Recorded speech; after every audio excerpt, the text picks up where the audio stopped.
आणि आता पाहूया टॉप 9 मोठ्या बातम्या।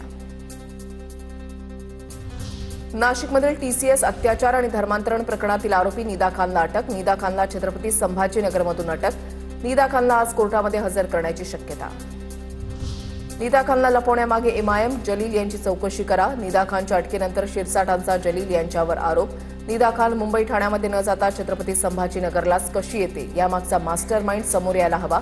शिरसाटांकडून एसआयटी चौकशीची मागणी। 2029ला देखील सुनेत्रा पवार बारामतीमधून निवडणूक लढवतील। सुनेत्रा पवारांनी मुख्यमंत्री व्हावं अशी बारामतीकरांची इच्छा। जय पवारांचं वक्तव्य।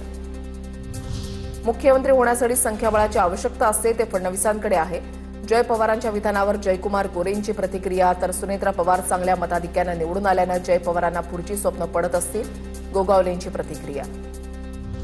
सुनेत्रा पवारांनी मुख्यमंत्री व्हावं किंवा नाही हा त्यांचा प्रश्न, विनायक राऊतांची प्रतिक्रिया। तर 2029ला भाजप स्वतःच्या ताकदीवर निवडणूक लढणार आणि शिंदेची सेना आणि राष्ट्रवादीला भाजप बाजूला फेकून देणार, विनायक राऊतांची भाजपवर टीका। उपमुख्यमंत्री शिंदेंच्या हेलिकॉप्टरला वादळाचा फटका। हेलिकॉप्टर वादळामध्ये अडकलं। महालक्ष्मी रेसकोर्सहून लग्नासाठी मुरबाडला जात असताना जुहू एअरपोर्टवर करावं लागलं इमर्जन्सी लँडिंग। एकनाथ शिंदेंचं नशीब चांगलं होतं, पण त्यांनी काळजी घेतली पाहिजे। एकनाथ शिंदेंच्या हेलिकॉप्टरला काल वादळाचा फटका बसला होता, त्यावर बच्चू कडूंची प्रतिक्रिया। पश्चिम बंगालमधील ममता बॅनर्जींचं मंत्रिमंडळ बरखास्त। ममता बॅनर्जींनी मुख्यमंत्रीपदाचा राजीनामा न दिल्यानं निर्णय। राज्यपाल RN रवींनी लेखी आदेश देत मंत्रिमंडळ बरखास्त केलं। ममता बॅनर्जींच्या सरकारचा 5 वर्षांचा कार्यकाळ काल संपला। केंद्रीय गृहमंत्री अमित शहा 2 दिवसांच्या पश्चिम बंगाल दौऱ्यावर। पश्चिम बंगालमध्ये सरकार स्थापन करण्यासाठी आज बैठक। अमित शहांच्या उपस्थितीमध्ये आमदारांची बैठक। भाजप नेते सुवेंदू अधिकारींचं नाव मुख्यमंत्रीपदासाठी जवळपास निश्चित। आता पाहूया टॉप 9 राजकीय बातम्या। मुख्यमंत्री देवेंद्र फडणवीस उद्या बंगालच्या दौऱ्यावर। पश्चिम बंगालच्या मुख्यमंत्र्यांच्या शपथविधीसाठी उपस्थित राहणार। एनडीए शासित प्रदेशातील सर्वच मुख्यमंत्र्यांना पश्चिम बंगालच्या शपथविधीसाठी निमंत्रण।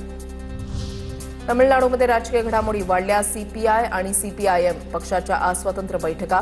बैठकीमध्ये पुढची भूमिका ठरवण्यावर चर्चा होणार। हरपतींच्या टीव्हीकेला पाठिंबा द्यायचा की नाही असा निर्णय होणार। टीव्हीके पक्षाला बहुमतासाठी अजून 5 आमदारांच्या पाठिंब्याची आवश्यकता। तमिळनाडूमध्ये स्थानिक पक्ष एकत्र येऊन नवं समीकरण बांधणार असल्याची चर्चा। एआयडीएमके आणि डीएमकेकडे पाठिंबा मागितल्याची स्टॅलिन यांच्या आमदारांच्या बैठकीमध्ये माहिती। एआयडीएमकेकडून सत्ता स्थापनेसाठी छोट्या पक्षांची संवाद, सूत्रांची माहिती।